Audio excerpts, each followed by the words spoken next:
வாசிக்கும் போது என்னடாக்கு, அண்ணனுக்கு பயந்து ஏசாவுக்கு பயந்து அவர் ஓடுறாரு. ஓடும் போதும் செவமன் நைட்டு தூங்கும் போது காட்டுக்குள்ள தூங்குறாரு. கர்த்தர் அவருக்கு தரிசனமாகிறார். அல்லேலூயா. கடவுளையே நம்பி போறாரு. காட்டுக்குள்ளுக்கு ஓடுறமே, மாமாவோடு தூரமா வேற பட்டணத்துக்கு ஓடுறாரு. அங்க அண்ணனை கொன்றுவானோ, ஏச நம்மளை நம்ம காலி பண்ணிடுவான்னு பயந்து ஓடுறாரு. ஓடினாலும் கூட ஆவியானவர் கொண்டு போறாரு. அந்த தேவன் அவருக்கு தரிசனமாகிறார். யாக்கோபே நீ வேரூன்றுவாய். அல்லேலூயா. தரிசனமாகிறார்.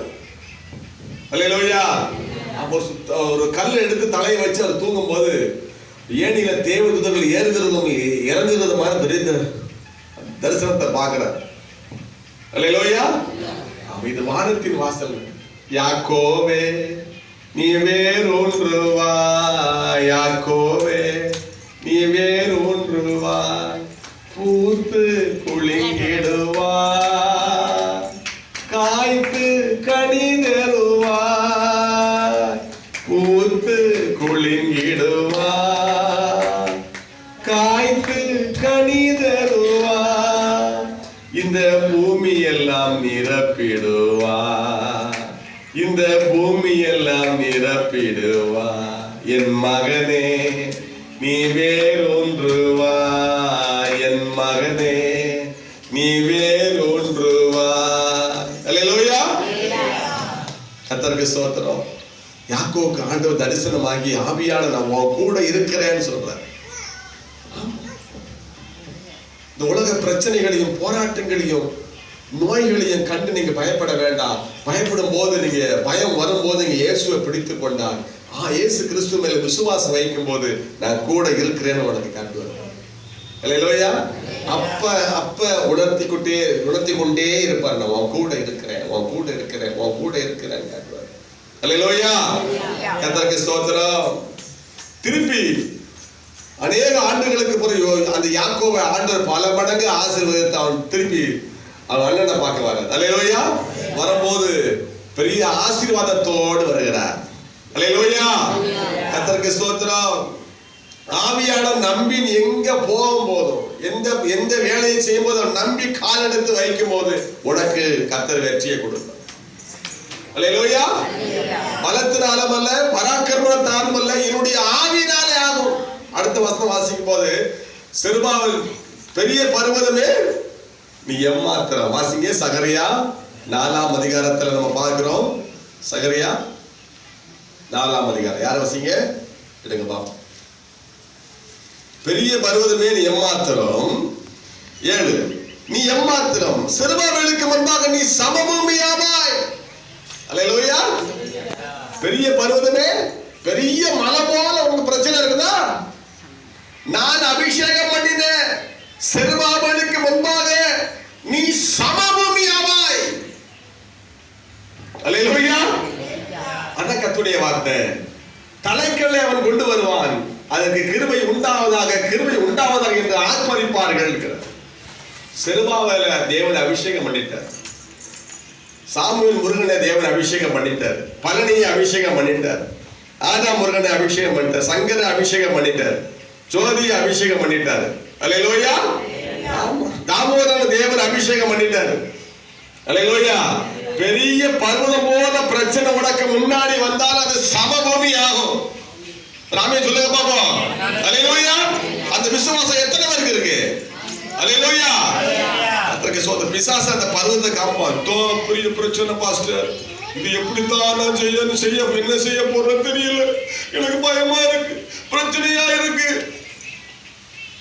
தேவனால அபிஷேகம் பண்ணப்பட்ட செருபாபேலுக்கு முன்பாக பெரிய பர்வதமே இருந்தாலும் அது செருபாபேலுக்கு முன்பாக சமபூமி நொறுக்கப்படும். இதான் கர்த்தருடைய வார்த்தை இந்த மாசத்துல உங்களுக்கு. அல்லேலூயா. கர்த்தருக்கு ஸ்தோத்திரம். சமபூமி ஆவாய். கர்த்தருக்கு ஸ்தோத்திரம். அல்லேலூயா. ஆண்டவருடைய வார்த்தை வருகிறது. நீங்க பயப்படாதீங்க. பலத்தினால கிடையாதுங்க, பராக்கிரமத்தால கிடையாது, உங்க படிப்புனாலே கிடையாது, கர்த்தராலதான் எல்லாம். அல்லேலூயா. இங்க அப்போஸ்தலர் 7ஆம் அதிகாரத்துல 8 நினைக்கிறேன், அதுல பாருங்க, கர்த்தர் சிமியன் ஒருவர் இருக்கிறார். அவர் அந்த பேதுரு யோவானும் இவர் கைகளை யார் மேல வைக்கிறாங்களோ அவங்க மேல பரிசுத்த ஆவி வந்துருது. சொல்லுங்க சுபா. பேதுரு யோவானும் யார் மேல கைகளை வைக்கிறாங்களோ அவங்க மேல பரிசுத்த ஆவி வந்துருதா? சொல்லுங்க சார். இத பார்த்துட்டு பேதுரு யோவானும் கைகளை யார் மேல வச்சாலும் பரிசுத்த ஆவி வல்லமையா இறங்கிறதா விஜயம்மா. இத பார்த்துட்டு சிமியோன் ஒருத்தர் இருக்கிறான். அவன் விக்கிரக ஆராதனை பண்ணவன். அவன் ஏசுட்ட வந்துட்டான், சர்ச்சுக்குள்ள வந்துட்டான், விசுவாசியா மாறிட்டான். இவனுக்கு ஆசை, நானும் யார் மேல கை வைக்கிறோனோ அவங்க மேல பரிசுத்த ஆவி வரணும் அப்படின்னு நேரம் வந்து பணத்தை கெட்டுக்கட்டா கொண்டு வந்து பேதுருட்ட கொடுக்குறாங்க. இந்த பணத்தை வச்சுக்கிட்டு இந்த வல்லமை எனக்கு தாங்க, இந்த வல்லமைய எனக்கு தாங்க, நான் யார் மேல கை வைக்கிறோனோ அவங்க மேல பரிசுத்த ஆவி அவனுக்கு வல்லமையை தாங்கல. கெட்டுக்கட்டா பணத்தை யார்கிட்ட கொண்டு வந்து பேதுருட்டையும் யோவான்டையும் கொண்டு வந்து அல்லேலூயா. உடனே அவங்க சொன்னாங்க, தேவனுடைய வல்லமையை பணத்தினால அடையன்னு பாத்தியா, உன் பணம் உன்னோட நாசமா போகப்பட்டது. அல்லேலூயா. பாருங்க 20:28 பேதுரு அவனை நோக்கி, தேவனுடைய வரத்தை பணத்தினாலே சம்பாதித்துக் கொள்ளலாம் என்று நீ நினைத்தபடியால் உன் பணம் உன்னோடு கூட நாசமா போக கடவுள். தேவனுடைய வல்லமையை பணத்தினால் சம்பாதிக்க நினைக்கிறியா? அல்லேலூயா. உன் இருதயம் தேவனுக்கு முன்பாக செம்மையா இராதபடியால் இந்த விஷயத்தில் உனக்கு பங்கும் இல்லை, பாகமும் இல்லை. அல்லேலூயா. கர்த்தருக்கு ஸ்தோத்திரம். உடனே பாய்ந்துட்டான். ஆகியா நீ ஒரு துர்க்குணத்தை விட்டு மனம் திரும்பு, தேவனை நோக்கி வேண்டிக்கொள், ஒருவேளை உன் இருதயத்தின் எண்ணம் உனக்கு மன்னிக்கப்படலாம். தேவனுடைய வல்லமையை பணத்தினாலே சம்பாதிக்க நினைக்காத இந்த சிமியோன் பேதுரு யோவானும் அவரை கடிந்து கொள்கிறார். உடனே திரும்ப அழுது மன்னிப்பு கேட்கிறார். அல்லேலூயா. தேவன் மன்னிக்கிறவர் அவர். அல்லேலூயா. பணத்தினால சாதிக்கணும்னு நினைச்சீனா ரொம்ப கஷ்டம். அல்லேலூயா. துர்க்குணத்தை விட்டு மனம் திரும்புன்னு அர்த்தம். பணத்தினாலே சாதிக்கலாம், பணத்தினாலே வாழ்ந்துடலாம். கர்த்தரால தான் வாழ முடியும். யாரால வாழ முடியும்? கர்த்தரால தான் வாழ முடியும். பணத்தினால கிடையாது. திருச்சியில ஒரு ஆள் இருந்தார். அவருக்கு 1 கோடியே எவ்வளவோ லாட்டரி சீட்டு வந்துச்சு. ஆளு குள்ளமான ஆளு. லாட்டரி சீட்டு திருச்சியில இருக்கும்போது 2004 2003 நினைக்கிறேன். கர்த்தருக்கு சொந்த இந்த வார்த்தையை அடிக்கடி நான் சபையில சொல்லியிருக்கேன். பெரிய பங்களா மாதிரி வீடு கட்டிட்டார். வீடு கட்டி பயங்கரமான பிரதிஷ்டை நடக்கு இந்த வாரத்துல. அடுத்த வாரத்திலேயே பந்தல் போட்டது. நான் கேட்கிறேன், பங்களா மாதிரி வீடு கட்டி கொண்டாடுறாரு, அடுத்த வாரத்துக்கு ஏன் பந்தல் ஏன் போட்டுக்கிற? அவர் செத்துட்டாரு. அல்லேலூயா. அந்த பணத்தெல்லாம் பயங்கரமான பங்களா கட்டிட்டு அடுத்த வாரத்துல 10 நாளுக்குள்ள அவருக்கு என்ன வந்துச்சு? மரணம் வந்துருச்சு. 1 கோடி லாட்டு. அப்பெல்லாம் லாட்டு சீட்டு அப்பெல்லாம் உண்டு, இப்ப கிடையாது. அல்லேலூயா. ஆமா. கர்த்தருக்கு ஸ்தோத்திரம். பணத்தினால என்ன செய்ய முடியாது? வாழ முடியாது. ஆண்டவரால தான் வாழ முடியும். நம்ம நினைப்போம் பணம் வந்துட்டா வாழ்ந்துடலாம். கிடையாது. பணம் வந்துடும், அதுக்கப்புறம் நம்ம கண்ண மூடிடும். அல்லேலூயா. அது அனுபவிக்க உனக்கு பலம் வேணுமே, அது சாப்பிடுறதுக்கு உனக்கு சக்தி வேணுமே. தேவன் நமக்கு ஒவ்வொரு நாளும் பலன் கொடுக்கிறார். ஒரு அவை சொல்லுங்க பாப்போம். அல்லேலூயா. கர்த்தருக்கு ஸ்தோத்திரம். 1 கோடி விழுந்த உடனே அவருக்கு வாழ்வு வந்துருச்சானா? இல்ல. இந்த 10 நாள்ல அவர் செத்து போனாரு. அருமையான கர்த்தருடைய பிள்ளைகளே, பணத்தை நம்பி அல்ல, பண ஆசை எல்லா தீமைக்கும் வேறா இருக்கிறது. அல்லேலூயா. கர்த்தரை நம்பி போகும்போது நமக்கு ஜெயம். சிமியோன் பணத்தினாலே தேவனுடைய வல்லமையை பெறலாம்னு நினைச்சார். விசுவாசத்தினாலதான் பெற முடியும். அருமையான கர்த்தருடைய பிள்ளைகள், நவம்பர் மாதத்திலே நீங்கள் ஆவியானவரை நம்பி காலெடுத்து வைங்க. அல்லேலூயா.